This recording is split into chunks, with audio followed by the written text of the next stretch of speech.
Welcome back. Let's get started on The Giver, Chapter 2.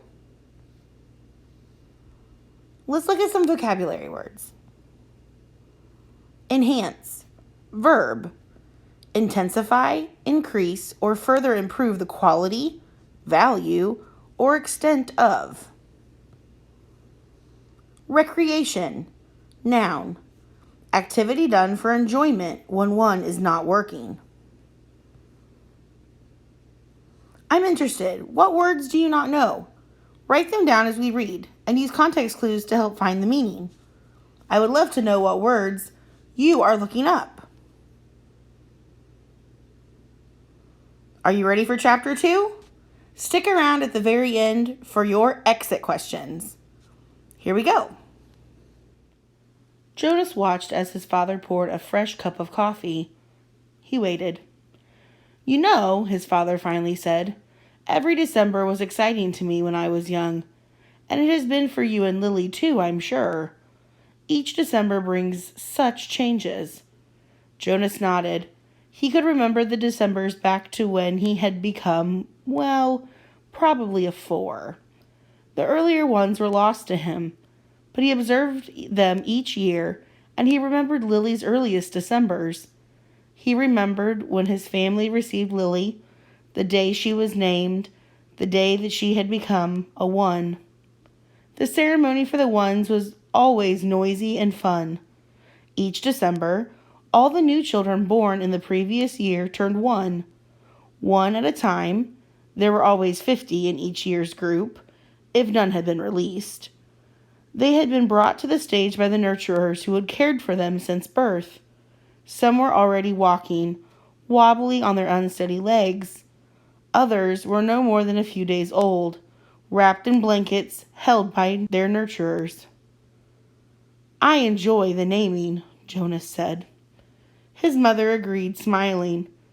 The year we got Lily, we knew, of course, that we'd receive our female because we'd made our application and been approved. But I'd been wondering what her name would be. I could have sneaked a look at the list prior to the ceremony, Father confided. The committee always makes a list in advance, and it's right there in the office at the nurturing center. As a matter of fact, he went on, I feel a little guilty about this, but I did go in this afternoon and look to see if this year's naming list had been made yet. It was right there in the office, and I looked up number 36. That's the little guy I've been concerned about, because it occurred to me that it might enhance his nurturing if I could call him by a name. Just privately, of course, when no one else is around. Did you find it? Jonas asked. He was fascinated. It didn't seem a terribly important rule, but the fact that his father had broken a rule at all awed him. He glanced at his mother, the one responsible for adherence to the rules, and was relieved that she was smiling. His father nodded. His name, if he makes it to the naming without being released, of course, is to be Gabriel. So I whisper that to him when I feed him every 4 hours and during exercise and playtime, if no one can hear me. I call him Gabe, actually, he said, and grinned. Gabe. Jonas tried it out. A good name, he decided. Though Jonas had only become a 5 the year that they acquired Lily and learned her name, he remembered the excitement, the conversations at home, wondering about her, how she would look, who she would be, how she would fit into their established family unit. He remembered climbing the steps of the stage with his parents, his father by his side that year instead of with the nurturers, since it was the year that he would be given a new child of his own. He remembered his mother taking the new child, his sister, into her arms while the document was read to the assembled family units. New child 23, the namer had read. Lily. He remembered his father's look of delight, and that his father had whispered, She's one of my favorites. I was hoping for her to be the one. The crowd had clapped, and Jonas had grinned. He liked his sister's name. Lily, barely awake, had waved her small fist. Then they had stepped down to make room for the next family unit. When I was an 11, his father said now, as you are, Jonas, I was very impatient, waiting for the ceremony of 12. It's a long 2 days.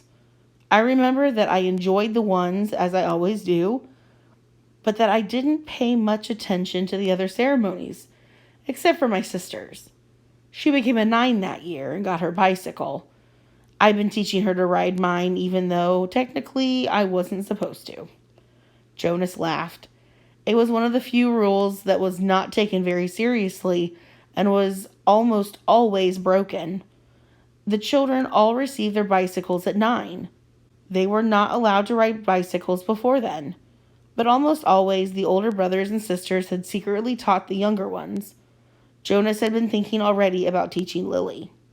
There was talk about changing the rule and giving the bicycles at an earlier age. A committee was studying the idea. When something went to a committee for study, the people always joked about it. They said that the committee members would become elders by the time the rule change was made. Rules were very hard to change. Sometimes, if it was a very important rule, unlike the one governing the age for bicycles, it would have to go eventually to the receiver for a decision. The receiver was the most important elder. Jonas had never even seen him, that he knew of. Someone in a position of such importance lived and worked alone. But the committee would never bother the receiver with a question about bicycles. They would simply fret and argue about it themselves for years, until the citizens forgot it had ever gone to them for study. His father continued, So I watched and cheered when my sister, Katya, became a 9 and removed her hair ribbons and got her bicycle, father went on. Then I didn't pay much attention to the 10s and 11s. And finally, at the end of the second day, which seemed to go on forever, it was my turn. It was the ceremony of 12. Jonas shivered. He pictured his father, who must have been a shy and quiet boy, for he was a shy and quiet man, seated with his group, waiting to be called to the stage. The ceremony of 12 was the last of the ceremonies, the most important. I remember how proud my parents looked, and my sister too. Even though she wanted to be out riding the bicycle publicly, she stopped fidgeting and was very still and attentive when my turn came. But to be honest, Jonas, his father said, for me there was not the element of suspense that there is with your ceremony, because it was already fairly certain of what my assignment was to be. Jonas was surprised. There was no way really to know in advance. It was a secret selection made by the elders of the community, the committee of elders, who took the responsibility so seriously that there were never even any jokes made about assignments. His mother seemed surprised too. How could you have known? She asked. His father smiled his gentle smile. Well, it was clear to me, and my parents later confessed that it had been obvious to them too, what my aptitude was. I had always loved the new children more than anything. When my friends in my age group were holding bicycle races or building toy vehicles or bridges with their construction sets or all the things I do with my friends, Jonas pointed out, and his mother nodded in agreement. I always participated, of course, because as children we must experience all of those things. And I studied hard in school, as you do, Jonas. But again and again during free time, I found myself drawn to the new children. I spent almost all of my volunteer hours helping in the nurturing center. Of course, the elders knew that from their observation. Jonas nodded. During the past year, he had been aware of the increasing level of observation. In school, at recreation time, and during volunteer hours, he had noticed the elders watching him and the other 11s. He had seen them taking notes.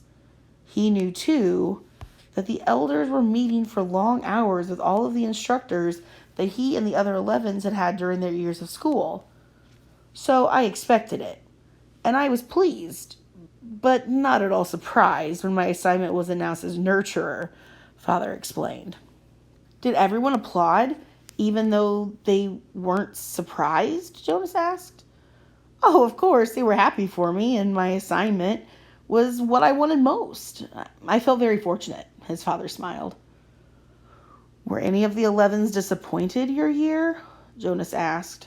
Unlike his father, he had no idea what his assignment would be, but he knew that some would disappoint him. Though he respected his father's work, nurture would not be his wish, and he didn't envy laborers at all. His father thought, No, I don't think so. Of course, the elders are so careful in their observations and selections. I think it's probably the most important job in our community, his mother commented. My friend Yoshiko was surprised by her selection as a doctor, father said, but she was thrilled. And let's see, there was Andre. I remember that when we were boys, he never wanted to do physical things. He spent all the recreation time he could with his construction set, and his volunteer hours are always in building sites. The elders knew that, of course. Andre was given the assignment of engineer, and he was delighted. Andre later designed the bridge that crosses the river to the west of town, Jonas's mother said. It wasn't there when we were children. There are very rarely disappointments, Jonas. I don't think you need to worry about that, his father reassured him. And if there are, there's an appeal process. But they all laughed at that. An appeal went to a committee for study. I worry a little about Asher's assignment, Jonas confessed. Asher's such fun, but he doesn't really have any serious interests. He makes a game out of everything. His father chuckled. He said, I remember when Asher was a new child at the nurturing center, before he was named. He never cried. He giggled and laughed at everything. All of us on the staff enjoyed nurturing Asher. The elders know Asher, his mother said. They'll find exactly the right assignment for him. I don't think you need to worry about him. But Jonas, let me warn you about something that may not have occurred to you. I know I didn't think about it until after my ceremony of 12. What's that? Well, it's the last of the ceremonies, as you know. After 12, age isn't important. Most of us even lose track of how old we are as time passes, though the information is in the Hall of Open Records, and we can go and look it up if we wanted to. What's important is the preparation for adult life and the training you'll receive in your assignment. I know that, Jonas said. Everyone knows that. But it means, his mother went on, that you'll move into a new group, and each of your friends will. You'll no longer be spending your time with your group of 11s. After the ceremony of 12, you'll be with your assignment group, with those in training. No more volunteer hours, no more recreation hours, so your friends will no longer be as close. Jonas shook his head. Ash and I will always be friends, he said firmly. And there will still be school. That's true, his father agreed. But what your mother said is true as well. There will be changes. Good changes, though, his mother pointed out. After my ceremony of 12, I missed my childhood recreation. But when I entered my training for law and justice, I found myself with people who shared my interests. I made friends on a new level, friends of all ages. Did you still play at all after 12? Jonas asked. Occasionally, his mother replied, but it didn't seem as important to me. I did, his father said, laughing. I still do, every day at the nurturing center. I play bounce on the knee and peekaboo and hug the teddy. He reached over and stroked Jonas's neatly trimmed hair. Fun doesn't end when you become 12. Lily appeared wearing her night clothes in the doorway. She gave an impatient sigh. This is certainly a very long private conversation, she said. And there are certain people waiting for their comfort object. Lily, her mother said fondly, you're very close to being an 8. And when you're an 8, your comfort object will be taken away. It will be recycled to the younger children. You should be starting to go off to sleep without it. But her father had already gone to the shelf and taken down the stuffed elephant which was kept there. Many of the comfort objects, like lilies, were soft, stuffed, imaginary creatures. Jonas's had been called a bear. "Here you are, Lily Billy," he said. "I'll come help you remove your hair ribbons." Jonas and his mother rolled their eyes, yet they watched affectionately as Lily and her father headed to her sleeping room with a stuffed elephant that had been given to her as her comfort object when she was born. His mother moved to her big desk and opened her briefcase. Her work never seemed to end, even when she was at home in the evening. Jonas went to his own desk and began to sort through his school papers for the evening's assignment, but his mind was still in December and the coming ceremony. Though he had been reassured by the talk with his parents, he hadn't the slightest idea what assignment the elders would be selecting for his future, or how he might feel about it when the day came. Wow, what a great chapter! Here is your exit question. What is your opinion of mother and father's different positions about assignments as they talk to Jonas? What evidence from the text supports your opinion? Until next time, see you later.